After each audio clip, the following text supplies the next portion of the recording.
وعلى آله وصحبه وبيته وذريته أجمعين. أما بعد، اللهم أخرجنا من ظلمات الوهم والجهل إلى المعرفة العلم، آمين يا رب العالمين. Bapak Ibu yang makan Allah, saya baru tahu kalau ada masjid di belakang sini.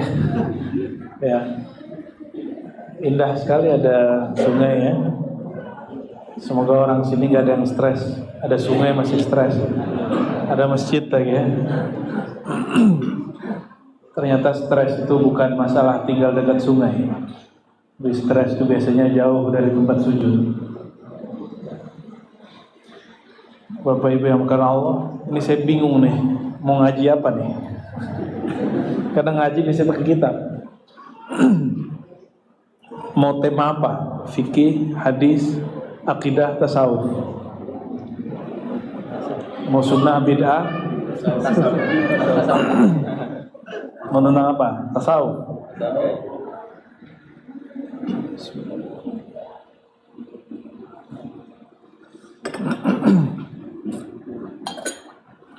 Ada orang bertanya, apakah dalil bertasawuf? Itu banyak pertanyaan. Itu sama dengan pertanyaan, apakah dalil berakidah? Apakah dalil berfikih? Jadi itu pertanyaan konyol, cuma diilmiah-ilmiahkan. Dan lebih konyol lagi apa? Orang bertanya, Nabi tidak bertasawuf. Ya, Nabi juga tidak berfikih, tidak bermazhab Syafi'i. Nabi juga tidak salafi, tidak tarekat Naqsyabandi. Ya, Nabi nggak perlu tarekat mazhab. Nabi nggak perlu manhaj, karena langsung dibimbing oleh Allah Subhanahu Wa Taala. Manhaj, mazhab, tarekat tadi sama jalan. Sedangkan sang jalan itu ujungnya adalah baginda Rasulullah SAW. Maka bukalah tafsir atau gak usah tafsir kitab Qat'iyyat, satu jilid aja, Asy-Syifa ya, bihuquqil Mustafa sallallahu alaihi wasallam, tentang sirah Nabi sallallahu alaihi wasallam. Al-Imam Qat'iyyat mengatakan, ihdinas siratal mustaqim, tunjukilah kami sirat mustaqim. Sirat mustaqim itu adalah baginda Nabi Muhammad sallallahu alaihi wasallam. Jadi kalau teman-teman ini baca ayat 17 rakaat nih setiap hari, berarti 17 kali baca kan? Ketika kita baca ihdinas siratal mustaqim, itu maksudnya adalah jalannya baginda Nabi Muhammad sallallahu alaihi wasallam. Kita buka beberapa kitab yang lain, Dalail Khairat, bahkan kitab-kitab yang lain lah semua, dan mereka menyebut nama Nabi Muhammad sallallahu alaihi wasallam, salah satunya adalah As-Siratal Mustaqim. Itu nama beliau. Kalau kita baca waladhdallin, yang dibaca apa lagi? Amin. Al-Amin siapa? Baginda Nabi Muhammad sallallahu alaihi wasallam. Jadi amin itu bukan kabulkan, kabulkan itu maknawinya. Amin. Kalau kata perintah, amin. Amin. Ini kok panjang? A-nya panjang, min-nya panjang. Berarti ini bukan, ini nama. Ya.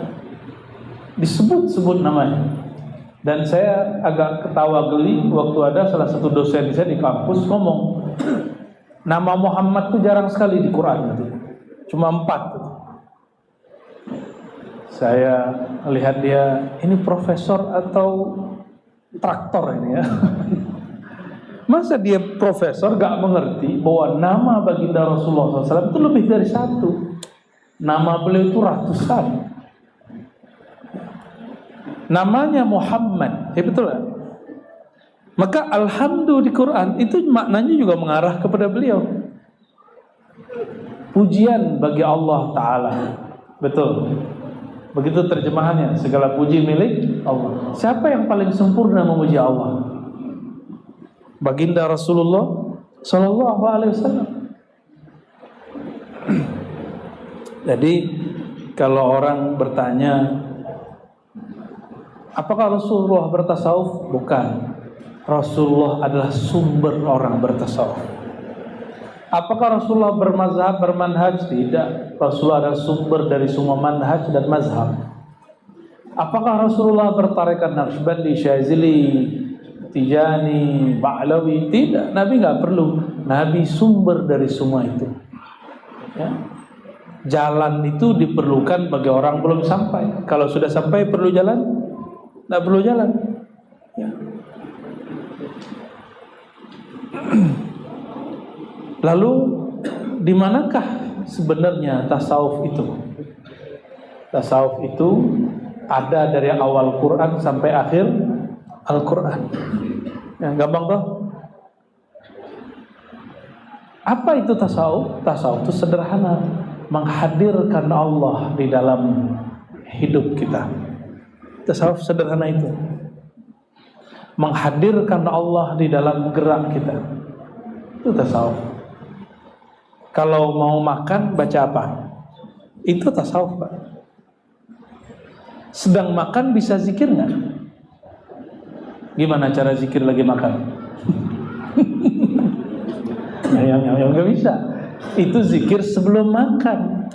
Zikir sedang makan gimana?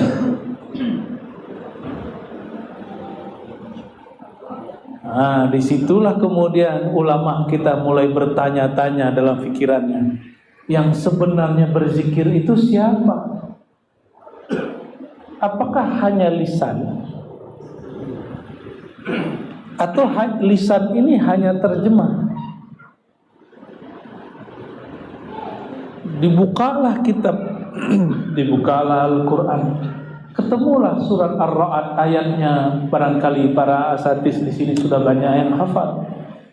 Ala bidzikrillahi tatma'innul qulub, surat Ar-Ra'd ayat 28. Ketahuilah hanya dengan menyebut nama Allah, zikrullah, hati menjadi tenang.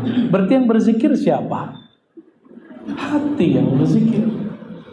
Idza dzukirallah wajilat qulubuhum. Jika disebut nama Allah, di mana menyebutnya? Di dalam hati. Lisan ini hanya terjemahan ma fil fuad. Begitu kata orang Arab dulu. Innamal lisan terjemahan ma fil fuad.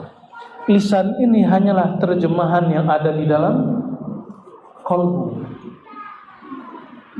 Kita sering diajar zikir lisan, tapi jarang diajar zikir qalbu. Benar nggak? Mohon maaf, sudah lihat mungkin ada yang keluarganya, orang terdekatnya kena stroke, lisannya masih bisa nyebut nama Allah kan? Nggak jelas. Bukan itu yang zikir sebenarnya. Walaupun lisannya baca Allah nggak jelas, tapi di qalbunya mantap sebut nama Allah, itu yang zikir. Itu dalilnya tadi. Surah Ar-Ra'd 28, Al-Anfal ayat 2. Idza dzukirallah wajilat qulubuhum. Boleh diarahin ke sana. Masih muda tapi udah kayak orang tua. Enggak kuat kena kipas angin.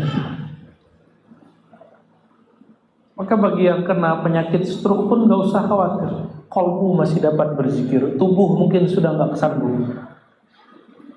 Jadi kalau ada keluarganya kena stroke, itu hanya tubuhnya, qalbunya tidak. Nah, sebelum itu terjadi, kan kita nggak tahu nih, Indonesia sekarang pola makannya gila sekali ya, makan nasi. Ini nggak tahu, ini jasa Soeharto pada usaha Soeharto ini ya. Dulu kan kita makan ubi, makan jagung, lalu ada swasembada beras.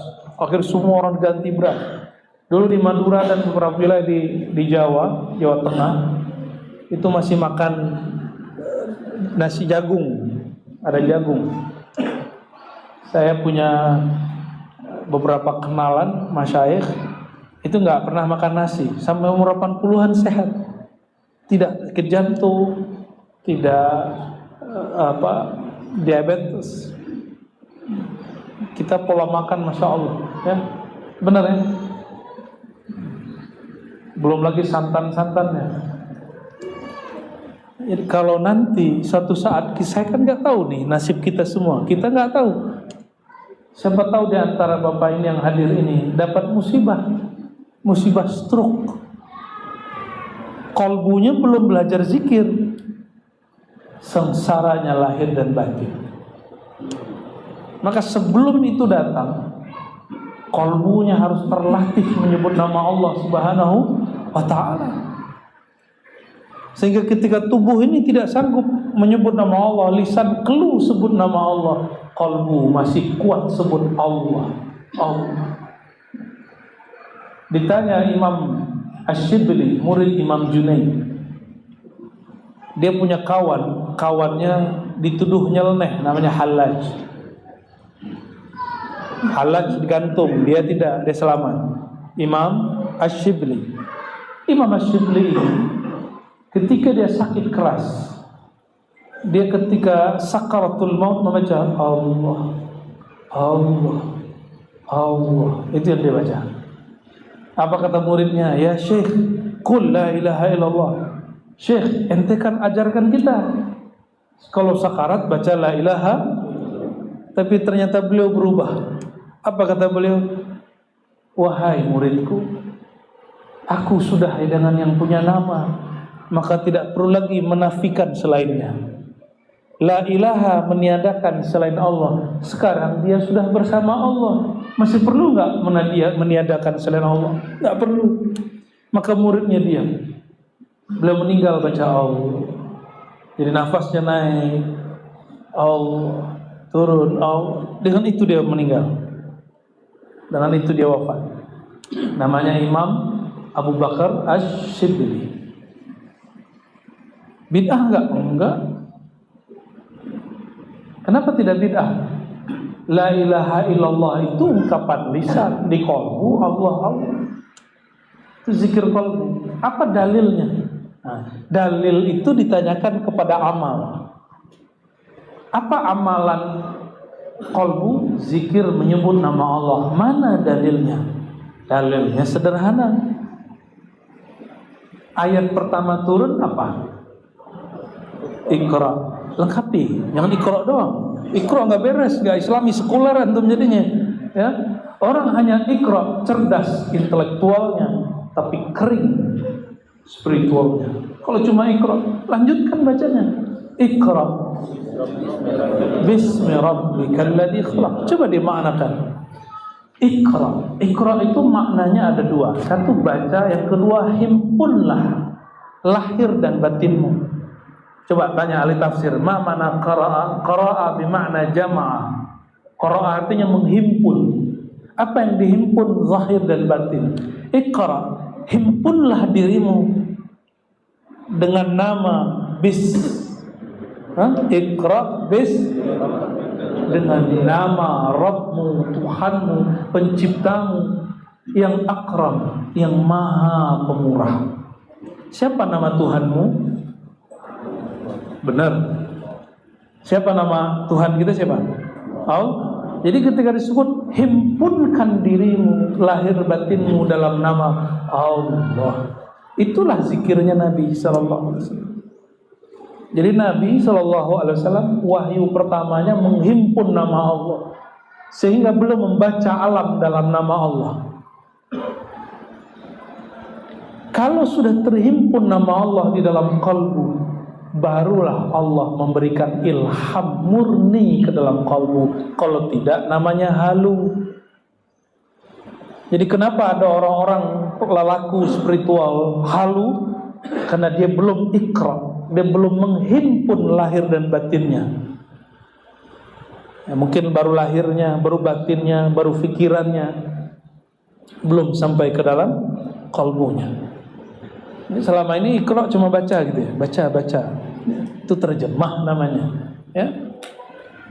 Kalau kita membaca tafsir, tidak usah pakai tafsir aneh-aneh. Ini tafsir yang umum. Qara'a ay jama'a. Nah, itu para Imam Zujjaj, Ibnu Katsir sebutkan itu beberapa kalam bahwa qara'a bermakna jama'a, menghimpun. Ya. Surat kedua turun antara Al-Muddathir dan Al-Muzammil. Saya cenderung kepada Al-Muzammil, walaupun sebagian guru saya mengatakan Al-Muddathir. Al-Muzammil itu artinya yang berselimut. Kenapa saya katakan begitu? Karena dalam hadis Nabi Muhammad SAW disebutkan beliau setelah dapat wahyu pertama, ya, lalu kemudian sering kalau datang halnya itu, datang wahyu, beliau mengatakan zammiluni, zammiluni, zammala yuzammilu, zammiluni. Maka orangnya disebut muzammil, orang yang berselimut. Itu salah satu nama baginda Nabi Muhammad SAW. Jadi Al-Muzammil itu nama Nabi sallallahu alaihi wasallam. Maka orang-orang tertentu kalau baca surat Al-Muzammil, ya, dia baca kemudian sallallahu alaihi Muhammad. Ya. Kan perintah di situ, qumil laila illa qalila, bangunlah malam hari meskipun sedikit. Terus di ayat ke-8-nya, ayat 8-nya, setelah qara'a baru zakara, setelah menghimpun baru zikir. Jadi ternyata lain menghimpun dengan menzikir. Wadhkur isma rabbika wa tabattal ilaihi tabtila. Ayat ke-8-nya itu nanti silakan dilihat di rumah, ya. Surat Al-Muzammil ayat ke-8. Saya tidak pakai tafsir Isyari, nggak perlu. Tafsir Sufi nggak perlu. Cukup pakai tafsir yang ada. Ibnu Katsir, Tabari, Qurtubi, bacaan-bacaan kita itu. Fakhruddin Ar-Razi. Apa kata beliau? Wadhkur isma rabbik, sebutlah nama Rabbmu. Sebutlah nama Rabbmu, penciptamu. Siapa nama penciptamu? Itu terjemahan satu. Zikir itu maknanya menyebut. Yang kedua maknanya mengingat. Kalau sebut Allah, subhanallah, subhanallah, itu nyebut. Ingat gak dia? Bisa ingat gak yang disebut namanya? Pasti lupa semua. Ya. Yang punya nama itu ingat gak? Jangan diingat pakai ini. Mengingat Allah pakai ini haram. Mengingat Allah tidak boleh pakai ini, stres nanti. Itulah muncul orang belajar zikir sesat. Karena ingat Allah pakai otak. Otak tidak sanggup. Otak mikirin keluarga jadi pusing. Konflik di tempat kerja aja udah pusing. Apalagi kalau komplek tuh biasanya kalau awal-awal tuh lumayan tuh, ya. Sekarang gimana Pak? Udah aman Pak? Udah aman, ya. Pasti awal-awal begitu kan? Sama, ya. Tempat kita juga begitu. Ya. Ada yang lapor-lapor polisi juga. Ya. Itu sampai begitu, ya. Biasa itu. Lagi pemetaan dia. Jadi mikirin problem duniawi pakai ini udah pusing. Antum mau mikirin zat yang ada seluruh dunia, tidak sanggup kita. Inilah sekalian belajar akidah Ahlussunnah nih. Ya. Allah itu menyebut dirinya laisa kamitslihi syai' dalam surat Asy-Syura ayat 11 di pertengahan ayat. Tidak ada yang serupa dengannya sesuatu pun. Sedangkan akal ini, otak ini, dia punya rumus, hanya mampu memikirkan sesuatu yang ada bandingannya. Allah ada bandingannya enggak? Ada analognya. Allah bisa dianalogkan? Tidak bisa. Lam yakun lahu kufuwan ahad. Tidak ada baginya tandingan yang setara.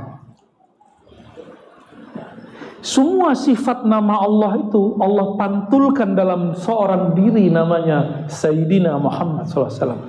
Jangankan kepada Allah, mirip dengan pantulannya pun gak ada. Pantulan itu bahasa Arabnya tajalli. Allah bertajalli. Ini baru kajian tasawufnya. Allah itu supaya dikenal, maka Allah memantulkan semua sifat dan namanya dalam diri sang baginda Nabi Muhammad sallallahu alaihi wasallam. Makanya Nabi Muhammad sallallahu alaihi wasallam disebut Ar-Rahim, wa bil mu'minina raufur. Itu sifat nama Allah, tapi disebut sebagai nama baginda Nabi Muhammad sallallahu alaihi wasallam. Itu dahsyat beliau. Nama Allah jadi namanya. Itu cuma Nabi Muhammad SAW. Nabi-nabi yang lain enggak. Hanya Nabi Muhammad yang disebut Rahim, disebut Rahum. Nabi yang lain tidak. Nabi yang lain yang paling tinggi Nabi Ibrahim, Nabi Nuh, Nabi Musa, Nabi Isa. Nabi Nuh disebut di Quran abdan syakura, hamba yang bersyukur. Tidak sampai rahimah. Kenapa? Dia masih mendoakan umatnya hancur binasa. Ini baru ngurusin masyarakat sedikit sudah main kutuk-kutuk kan kita. Maka kita ini belum layak disebut rahim. Rasulullah SAW dilempar, dilukai. Itu kan mirip seperti hari ini. Beliau itu lengkap, dibully secara verbal iya, disakiti secara zahir iya, disinggung batinnya iya. Lengkap Nabi.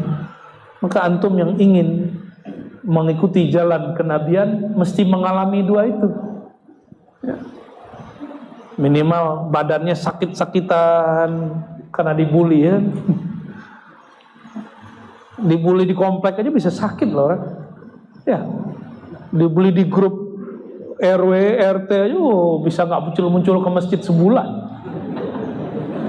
Bisa langsung sakit badannya. Allahumma sholli ala sayyidina. Gimana mau ngurus negara? Ngurus komplek aja gak beres. Nyalek, ya salam. Gak ngaca ya, tapi karena jadi pemimpin itu sekarang gampang ya. Cukup dengan nyalek, tinggal nanti kayak judi kan. Ya untung-untungan. Kata si Fulan, ya bukan kata saya. Kalau saya nggak sepakat sih politik kayak judi, nggak sepakat. Tapi kata dia begitu. Oke. Jadi ayat yang dibaca wazkur isma rabbika ada makna lain selain menyebut, yaitu mengingat. Kita tidak sanggup mengingat Allah dengan akal, pikiran. Maka kata Imam Al-Qushairi, imam ini imam ahli hadis. Apa kata beliau? Namun ahli qalbu.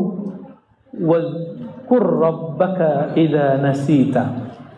Kalau ahli fikih baca ayat ini terjemahannya, jika engkau lalai tertidur, sholatlah jika ingat atau terbangun. Ini terjemahan ahli fikih. Ahli fikih. Kan beda ahli, beda terjemahan. Boleh nggak?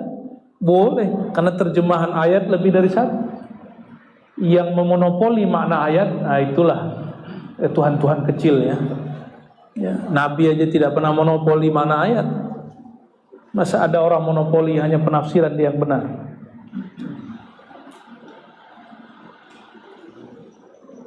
Wazkur rabbaka idza nasita. Ingatlah Allah jika engkau telah lupa selain Allah. Itu maknanya.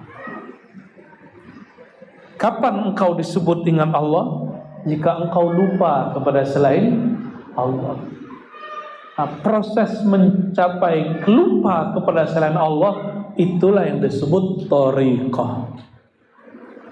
Jadi kenapa orang perlu berthariqah? Supaya dia lupa kepada jalan selain jalan Allah. Dengan apa? Tolong diingat tadi, zikir bukan dengan pikiran. Zikir dengan apa tadi? Berarti kolbunya melupakan selain Allah, pikirannya boleh. Maka sholat tidak batal kalaupun bapak-bapak ini kepikiran yang lain. Itu rahasianya. Nyambung gak? Di kolbu hanya Allah, di pikiran ada selain Allah, tidak masalah. Ya, jadi bisa memisahkan ini. Ini bukan pembenaran tidak khusyuk lah ya.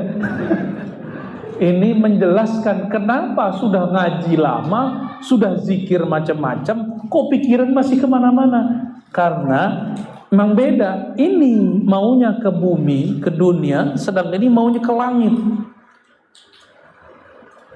Tarik menarik dia. Ya. Tapi kalau Imam Ghazali ketat sekali beliau. Sholat tidak diterima jika tidak khusyuk, bukan tidak sah.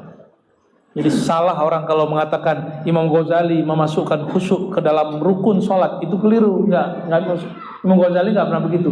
Imam Ghazali memasukkan khusyuk kepada bab syartul qabul, syarat atau rukun diterimanya sholat, bukan rukun sah sholat. Bukan syarat sah sholat, itu lain. Ya, nanti stres semua nih jemaah. Ustadz aja belum tentu khusyuk, kusut mah ya. Ya, berapa banyak khotib habis turun dari mimbar jadi makmum atau jadi imam, kepikiran yang dia khutbah, kepikiran. Nah, yang penting tidak masuk ke dalam qalbu. Jadi fikir terhadap alam dunia, sedangkan qalbu zikir kepada pemilik dunia. Ini juga jawaban kepada beberapa teknik-teknik berzikir. Jadi ada orang bertanya kepada saya, Ustadz, bolehkah kita ingat guru sebelum zikir, atau di saat zikir, atau setelah zikir? Saya tanya, ingatnya pakai apa? Pakai ini atau pakai ini? Kalau pakai ini boleh, kalau ini jangan. Jangankan guru, istrimu pun boleh. Ya, yang penting jangan istri orang lain. Ya, itu lain cerita dah. Jadi ingat dengan fikir di dalam ibadah, ya kita sebut mungkin kepikiran. Itu tidak ada masalah, itu normal. Yang penting kolbunya merasa dipandang oleh Allah Subhanahu wa ta'ala. Itulah zikirnya kolbu. Sudah mulai ketemu polanya, ya. Maka jika disebut wadhkurisma rabbik, sebutlah nama Rabbmu, ingatlah nama Rabbmu. Sebut dengan lisan, ingat dengan kolbu, rasakan dengan ruh. Nah, ini satu lagi, ruhani merasakan. Rasa ini tidak dapat digambarkan. Kalau saya sebut malam pertama indah, kalau indah biasanya pemandangan, bukan? Jadi ibarat itu akan menjebak rasa. Rasa itu lebih luas dari kata-kata. Orang lagi kasmaran, jatuh cinta, yang jomblo-jomblo nih, atau ada yang mau jomblo lagi? Ketika dia jatuh cinta, dunia terasa indah. Padahal dia lagi dalam WC, dalam toilet. Ternyata yang indah pikirannya.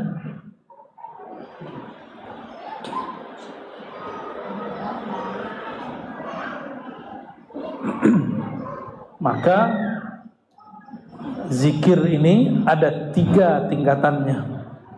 Ayat tadi, zikir menyebut dengan lisan, munafik juga bisa. Handphone lebih dahsyat.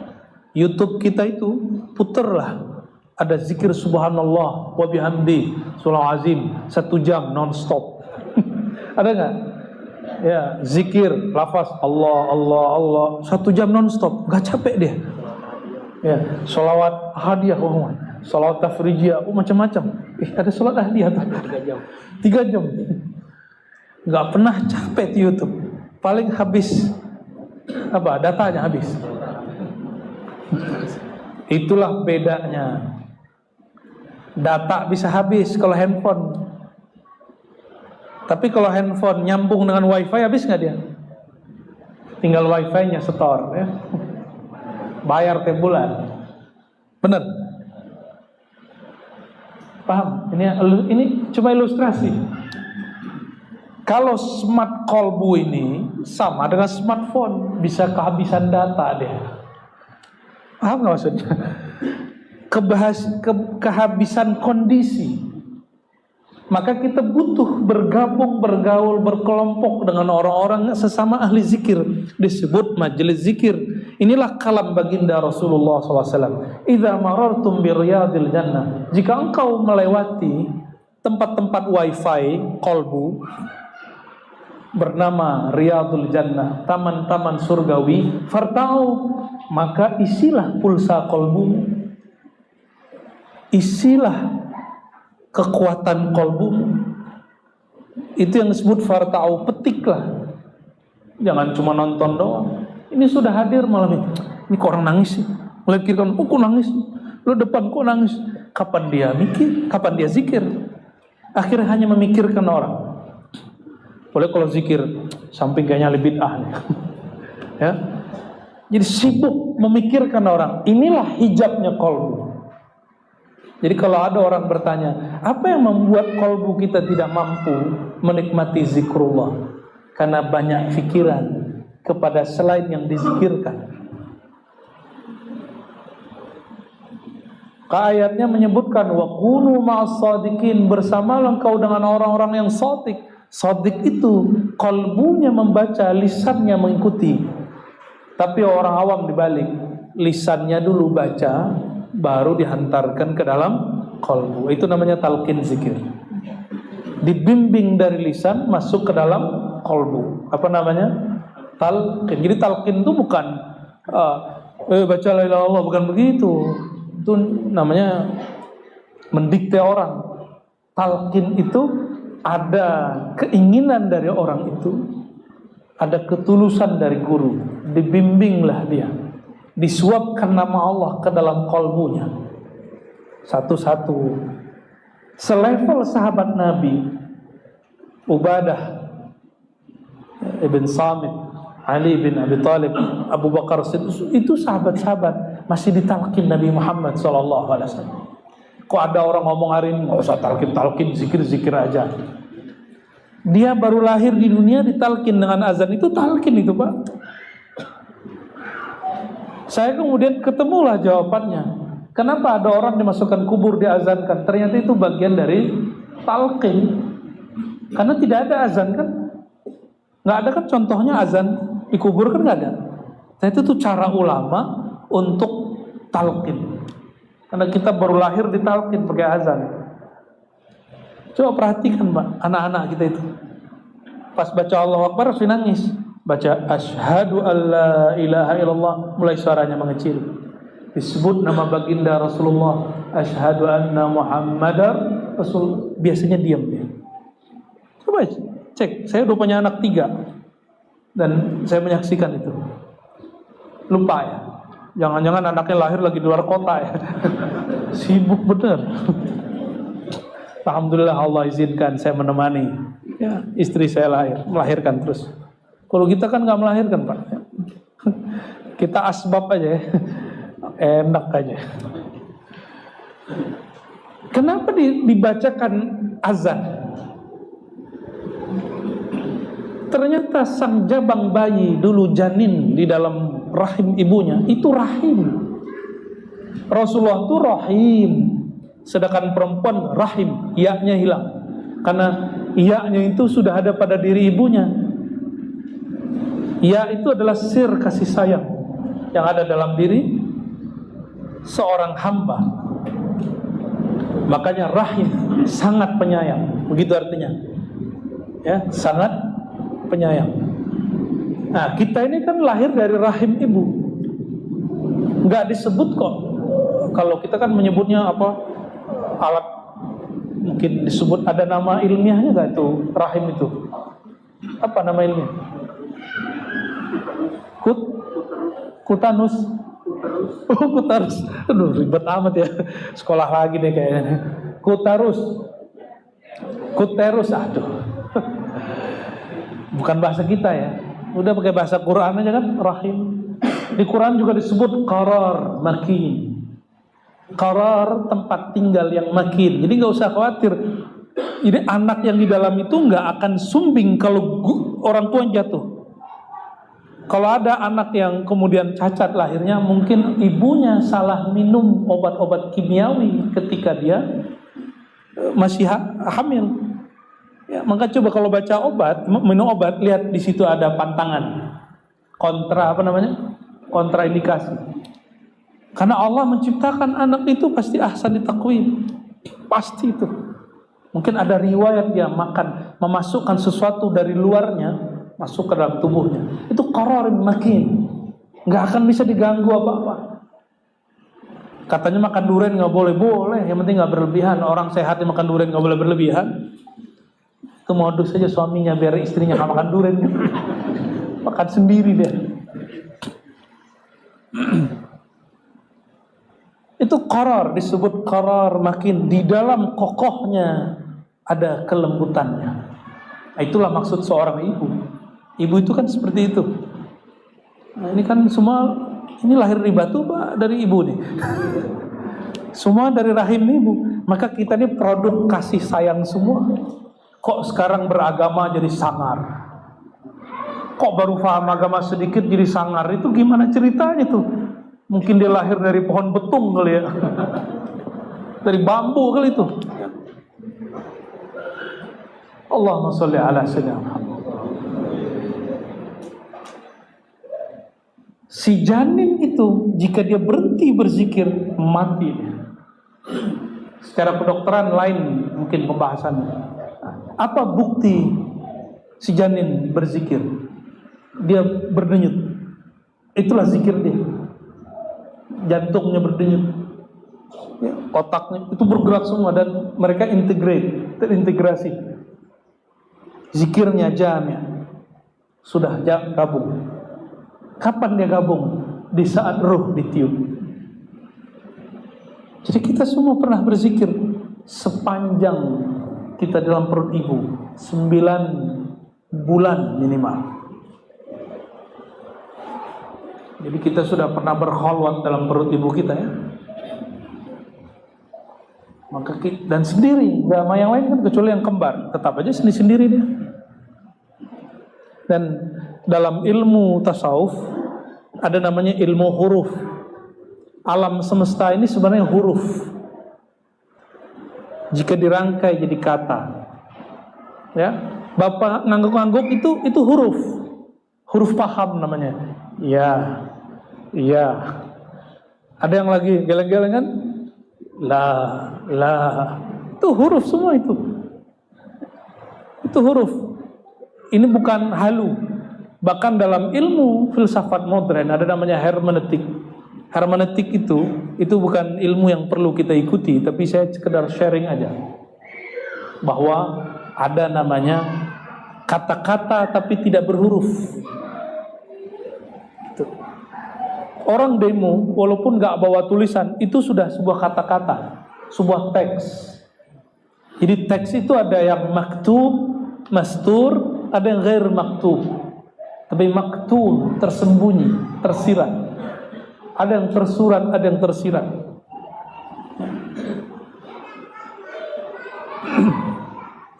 Dalam ilmu kerohanian, ketika bayi di dalam perut ibu, tubuhnya seperti huruf mim, ha, mim, dal.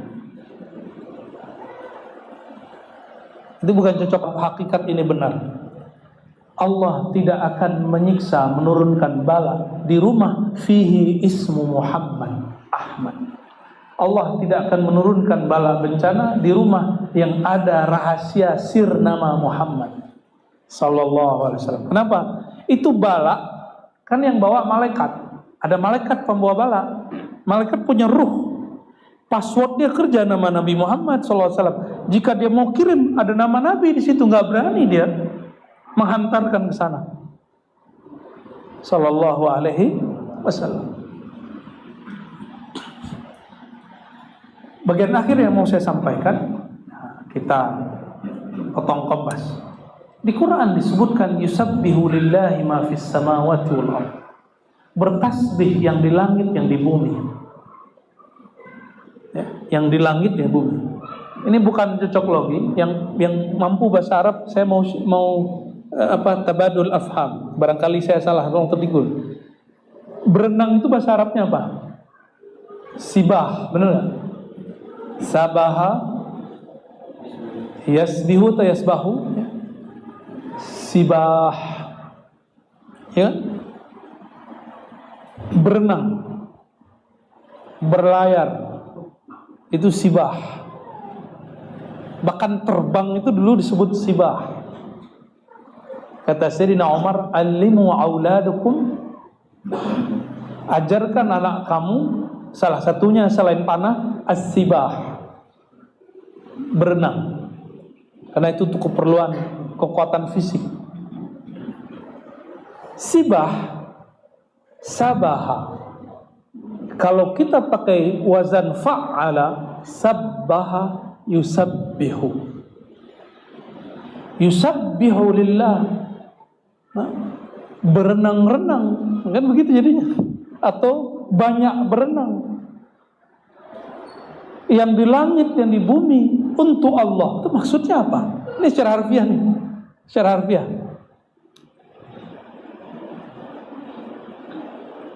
Saya baru paham ketika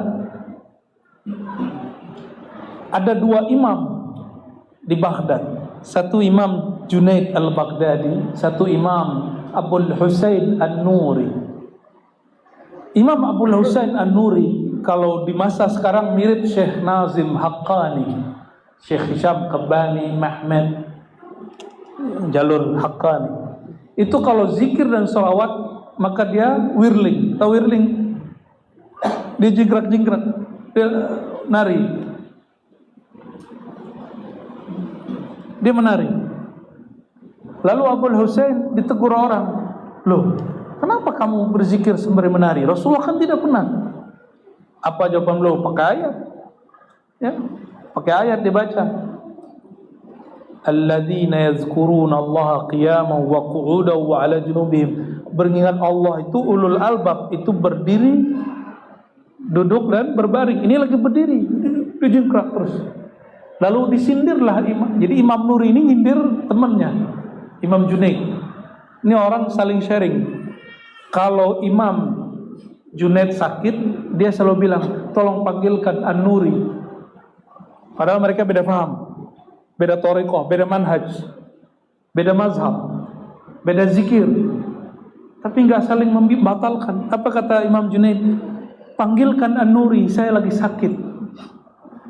Panggil An-Nuri. An-Nuri cuma bilang, "Sakit apa inti Junaid?" Dicandain. Dia pegang kepala-palanya, sembuh langsung. Nggak tahu dibaca apa. Orang yang dianggap tadi jingkrak tidak ada di zaman Rasulullah. Ketika Imam Junaid, dia kalau zikir seperti orang-orang Naqsyabandi yang Khalidiyah, diam. Dia zikir diam aja. Sedangkan An-Nuri jingkrak. Allah, Allah, Allah. Begitu mereka zikir.